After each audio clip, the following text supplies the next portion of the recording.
Good morning, guys. Here we've got an example. I don't know if I can kind of lift it up a little bit so you don't have much of that glare from the reflection. This is my example for our lesson this week for John Hans Arp. That is the artist we're studying. And he is one of the founders and creators of an art movement called Dadaism. So I actually made this as a poster to hang in my classroom many, many years ago, and I ended up laminating it because I wanted it to last, and I knew sometimes paper, it's hard for paper to withstand years. So that's why it's got that little shine to it. But this is a really good example of one of the lessons that we're going to learn this week, all about Dadaism. So Dadaism actually started around the Great War, which is World War I. It was roughly like 1914 to 1918. This was a time where people were being drafted into war, and it was just kind of a scary time and a rough time for everybody. There was death and violence, and it was just not a happy time. So a lot of the artists created this movement, and it really was an experiment with chance, kind of like the draft, I guess. There's randomness rather than planning out your art. And they really challenged, can you make a cool piece of art without planning out every single aspect of what you're going to do, how you're going to start it, what it's going to look like in the end. So that was kind of their question. Can you create a successful piece of art without planning start to finish? Because really that's what art was up until that point. So it's funny, I've looked into how it got its name, Dadaism, and there's a couple different theories. One of the theories is that because they wanted it to just kind of be random, they decided to use a letter opener, which is really sharp. It almost looks like a knife.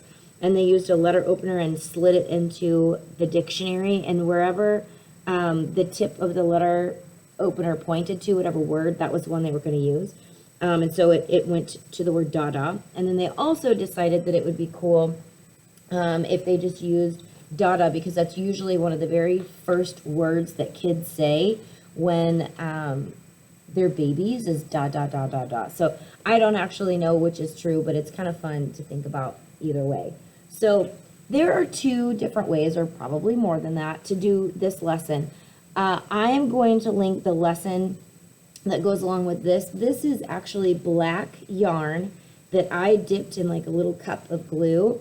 And then I'm going to kind of tilt it so you can see it kind of stands up a little bit and creates a little bit of depth here.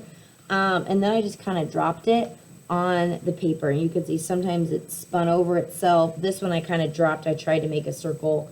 But for the most part, it really is just, however, it's very random. However it landed, it landed. So what you can do is you can take a Sharpie and you can just start writing words or feelings, or you can start doodling things. And it doesn't have to be a Sharpie. You can take whatever you want to draw with. I think what I'm going to use is this ultra fine point Sharpie, and it's the skinny Sharpies, because this is about a 9 inches by 6 inch paper. So this is, normally we work by in a 9 by 12. So I actually cut that size down and made it a little bit smaller. So if I were to use a regular Sharpie, like what we normally use, which would be like this size, it would probably be too big. So I'm going to personally use this one because mine's smaller. I'm also going to use my watercolor set that I have here at school.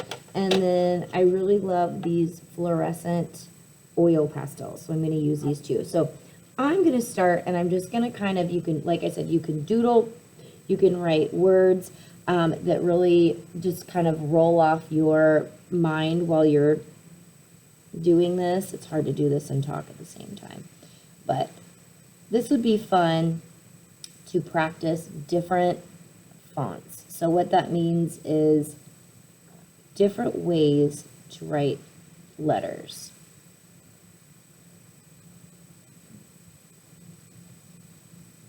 So I'm just going to start doodling. I almost said Googling. I'm not going to Google. So like I said, you can do shapes, lines, words, whatever your heart desires. I'm going to pause. I'm going to get a little bit farther on this video, and I'll let you guys kind of start doing your thing too. And then I'm going to show you how I add a little bit of color. Okay, so this is what I came up with. For me, I found words were hard, and maybe you guys, words will be easier. I found that just making lines seemed to kind of be where my brain was going. And so I was forcing myself to find words, which is really not what you're supposed to do. So I'm just being completely honest with you guys. Words were hard. So yours does not necessarily have to have words. It could just be lines. It could just be shapes. The idea when you're making this is to just kind of see where your pen takes you. So don't try to determine the outcome. Just kind of work as you go. So what I did is I started in a couple places, and then I would notice empty places. So I think I started here, and then I started up here, or one of these places. So then I realized I had a lot going on up here. So I decided, oh, I need to do something at the bottom. So I slowly started doing that. I just sort of kind of worked my way all around. And then when I saw empty spaces, I decided, oh, I needed to fill it. So I did use a little bit of both Sharpie, not a ton of the thick Sharpie, but there were some places that I wanted to use the bigger one. So now what I'm going to do is, you could do this either way. You could use the watercolor first and let it dry, and then you could use crayon or oil pastel, or you could do oil pastel first and almost do a resist with your watercolor. So any which way you want to add color to this, you should do it. You could use colored pencils, you could use crayons, you could do crayon and watercolor resist. I don't know if I said that already. You could do markers. It really is up to you, but I want you to have fun. And I will post a picture of this and what it turns out looking like when I'm finished. So good luck, you guys. Have fun. Again, you don't have to use the glue and the string. That was optional. I obviously have a lot of yarn and glue here. You could just do this with Sharpie. So this could be like where I've got these big, thick black lines that I used the yarn and the glue for. You could just use Sharpie for that. And if you're not feeling like black is what you want to use a different color. I like to start with black because I think it has a good contrast, especially with the neon fluorescent colors that I'm going to use for the oil pastels, and then the bright watercolors I'm going to use as well. But just kind of the idea behind all of this is just to kind of be free and see where it takes you, see where this pen takes you. And I always tell you, use pencil first. But today I'm going to tell you, try to do this with Sharpie or a black crayon or a colored crayon, whatever you choose, because you really want to just kind of see where it takes you. You don't want to try to control it too much. So enjoy, have fun, you guys.